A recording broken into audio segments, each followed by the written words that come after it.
پیر کا یہ چیلنج ہے کہ میرا یہ جو بنایا ہوا راستہ ہے، یہ میری جو دوا ہے، یہ سچی ہے، بیماری دور کرے گی، میرا چیلنج ہے، آؤ اس چیلنج کو اٹھاؤ۔ پیر کے کہنے کے حساب سے 5 برس برابر مذہب کے اوپر چل کے دیکھو، فائدہ ہوتا ہے کہ نہیں ہوتا؟ نہیں ہوتا تو پیر کھوٹا۔ مگر پیر کہتے ہیں میں کیا کروں، رکھی سر کھوٹے ہیں۔ امام سلطان محمد شاہ کا ایک فرمان ہے بیت الخیال کا،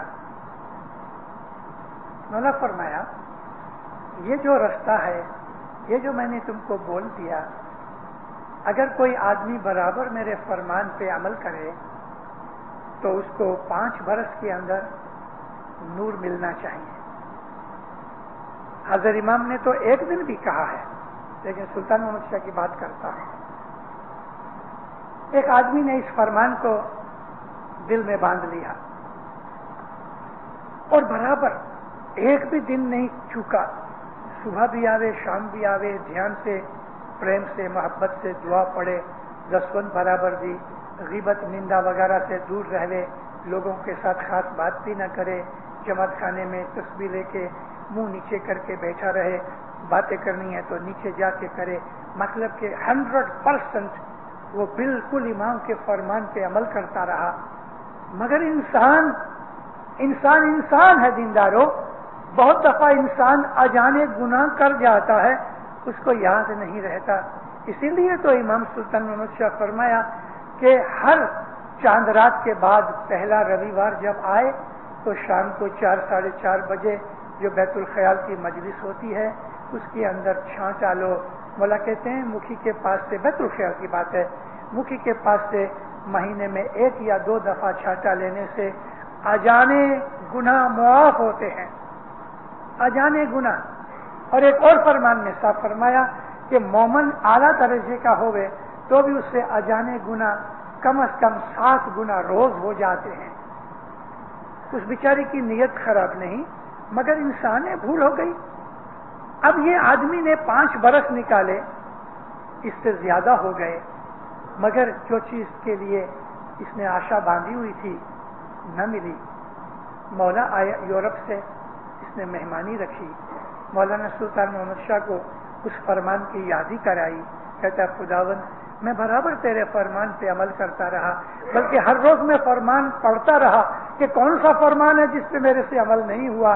یوں کرتے کرتے 5 برس خداوند برابر ہوئے، لیکن میرے کو ابھی تک نور نہیں ملا۔ مولا نے اس کے کوٹ کا لیپل پکڑ کے نزدیک گھسیٹا، صاحب فرمایا تم یہ کہنا چاہتے ہو کہ میں جھوٹا ہوں؟ کانپ گیا، کہتا نہیں خداوند مجھ کو یہ بتاؤ کہ میری مسٹیک کدھر ہوئی، میں تو پورا رہا۔ مولا نے فرمایا تم ڈھونڈو، کہتا خداوند بہت ڈھونڈا۔ تب مولا کہتے ہیں تمہاری نظر بد ہے، تم بد نظری کرتے ہو۔ تب اس نے کان پکڑے، اب بد نظری کرتا تھا مگر اس کو یہ خیال نہیں آیا کہ میں بد نظری کر رہا ہوں۔ بہت دفعہ انسان جھوٹ بولتا ہے مگر اپنی کانشیسنس کو یہ خیال نہیں آتا کہ میں جھوٹ بول رہا ہوں۔ آدمی کبھی کسی کا مال کھا رہا ہے یہ سمجھ کے کہ یہ میرے باپ کا مال ہے۔ ایسی بہت سی مسٹیکس جان بوجھ کے تو ہوتی ہیں، اجانی بھی ہو جاتی ہیں۔ اس لیے دینداروں ہمارے دل کے اندر اندھکار پیدا ہو جاتا ہے، ہم کو اسماعیلی مذہب سے وہ فائدہ نہیں ملتا جو ملنا چاہیے۔ یہ نبیوں کا دین ہے، یہ پیروں کا دین ہے، یہ فرشتوں کا دین ہے، یہ نور پانے والوں کا دین ہے۔ اسماعیلی مذہب کا سارا ایم نور تک پہنچنے کا ایم ہے، اور اگر ہم اوپرا اوپری دیکھا دیکھی اوپرے من سے اسماعیلی مذہب پال رہے ہیں، دیکھو جماعت خانے کے اندر جو حضرت امام کا گھر ہے اس کو ہم نے اس طرح سمجھا، منہ سے ضرور کہتے ہیں حضرت امام کا گھر ہے، لیکن ہم نے کانشیسلی حضرت امام کے گھر کو حضرت امام کا گھر نہ مانا۔ 24 آورز ادھر حضرت امام کا نور موجود ہے، مولا اس مکان میں رہتا ہے اور شام کے وقت وہ ہم کو بلاتا ہے۔ اس نے ہم کو کہا تو روز میرے گھر آنا۔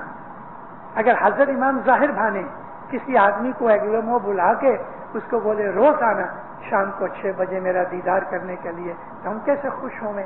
مولا جس کو چاہے اس کو روز جماعت خانے بلاوے، اپنے گھر بلاوے، اور جس کو وہ نہیں چاہتا، یہ تو ایک نارمل انسان کی کنڈیشن ہے کہ جو آدمیوں کو ہم پسند نہیں یا جن کو ہم پسند نہیں کرتے، ہمارے گھر میں کبھی کوئی کھانا پینا، پارٹی، لنچ وغیرہ ہوتا ہے، ہم ان کو نہیں بلاتے جن کو ہم چاہتے نہیں ہے، پسند نہیں کرتے، ان کو بلاتے ہیں جن کو ہم چاہتے ہیں۔ وہ لوگ کے جو جماعت خانے نہیں آتے ان کو مولا نہیں چاہتا، ان کو ایسی بدھی دی ہے کہ وہ دور ہی رہتے ہیں۔